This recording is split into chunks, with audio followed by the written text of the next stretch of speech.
অপেক্ষা ছিল বিজয় সূর্য ওঠার। তার আগেই বাঙালি জাতিকে মেধাশূন্য ও নেতৃত্বশূন্য করতে বর্বর হত্যাকাণ্ড চালায় পাকিস্তানি হানাদার বাহিনী। শহীদ বুদ্ধিজীবী দিবসে রায়েরবাজার বধ্যভূমিতে জাতির শ্রেষ্ঠ সন্তানদের শ্রদ্ধা জানাতে সকাল থেকেই বিভিন্ন শ্রেণী পেশার মানুষের ঢল নামে। ফুল দিয়ে শহীদদের স্মরণ করেন বিভিন্ন বয়সের মানুষ। তারা বলেন, গেল 16 বছর মুক্তিযুদ্ধ একটা স্বৈরাচারী গোষ্ঠীর হাতে কুক্ষিগত ছিল। আমরা একটা সুন্দর বাংলাদেশ চাই, যেখানে সবাই স্বাধীন থাকবে। যদি তাদের আদর্শে পরিচালিত হয়, তবেই তাদের এই আত্মদানকে সবচেয়ে বড় মর্যাদা দেওয়া হবে। জাতির কাছে অজানা অনেক কিছু আছে, সেগুলো তুলে ধরার ব্যবস্থা সরকার নিতে পারে। শহীদ বুদ্ধিজীবীদের প্রতি শ্রদ্ধা জানান বিভিন্ন শিক্ষা প্রতিষ্ঠানের শিক্ষক, শিক্ষার্থী, কর্মকর্তা, কর্মচারীরা। তাদের ইচ্ছা যেটা ছিল সেটা আমরা পূরণ করার চেষ্টা করতেছি। স্বাধীনতা যুদ্ধের যে ইতিহাস, এটা প্রকৃত ভাবে লিপিবদ্ধ করে নতুন প্রজন্মের সামনে উপস্থিত করতে হবে। মুক্তবুদ্ধি কেন্দ্রিক সমাজ বিনির্মাণের চেষ্টা করা এবং যার যার পর্যায় থেকে সেই সমাজ বিনির্মাণে এই দেশ পুনর্গঠনে অবদান রাখার চেষ্টা করে। স্বৈরাচার পতনের পর নতুন প্রেক্ষাপটে শহীদ বুদ্ধিজীবীদের আদর্শে অনুপ্রাণিত হয়ে নতুন বাংলাদেশ গড়বে তরুণ প্রজন্ম, এমন প্রত্যাশা বিএনপি সহ অন্যান্য রাজনৈতিক দলের নেতাকর্মীদের।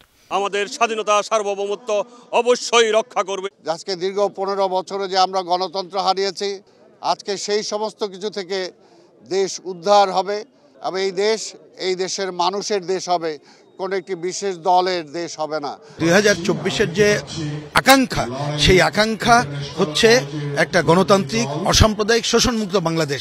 রায়েরবাজার বধ্যভূমিতে জাতির সূর্য সন্তানদের শ্রদ্ধা জানান বৈষম্য বিরোধী ছাত্র আন্দোলনের নেতারাও। এ সময় 24-এর গণ অভ্যুত্থানে শহীদ পরিবারের সদস্যরাও ছিলেন।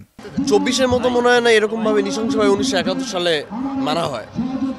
নরপশুর থেকেও মনে হয় এরা খারাপভাবে মানুষকে নির্যাতন করে তারপরে আমাদের এই বুদ্ধিজীবী কবরস্থানে এখানে দাফন করে। গত 15 বছরে আওয়ামী লীগ যে কাজগুলো করেছে, যে বুদ্ধিজীবী হত্যা, এই মোশতাককে হত্যা সহ আমরা দেখেছি অসংখ্য বুদ্ধিজীবীকে আয়নাঘরে বন্দী করা হয়েছে। এই বিচারগুলো এখনই করার সর্বোচ্চ সময়, সর্বোচ্চ সুযোগ।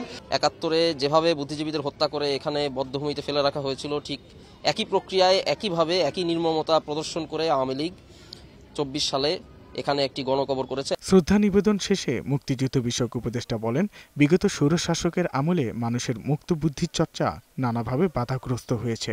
মুক্ত বুদ্ধির চর্চা করেন, তাদের জন্য একটা অবারিত পরিবেশ আসছে।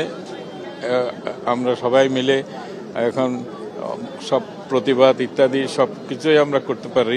নতুন প্রেক্ষাপটে বাংলাদেশ গড়ার সময় এসেছে বলে জানান তিনি। যে স্বপ্নে বাংলাদেশ গড়তে আত্মত্যাগ করেছিলেন 71-এর শহীদরা, সে বাংলাদেশকে আমরা পেয়েছি। বিজয় 5 দশক পরও হয়তো এখনও সেই প্রশ্নের উত্তর খুঁজছে বাঙালি। তবে 24 গণ অভ্যুত্থানে স্বৈরাচার পতনের পর হয়তো সে বাংলাদেশ গড়ে উঠবে, এমন প্রত্যাশাই ছিল শহীদ বুদ্ধিজীবী দিবসে জাতির শ্রেষ্ঠ সন্তানদের শ্রদ্ধা জানাতে আসা মানুষের কণ্ঠে। সাজ্জাদুর রহমান, বৈশাখী সংবাদ, রায়েরবাজার, ঢাকা।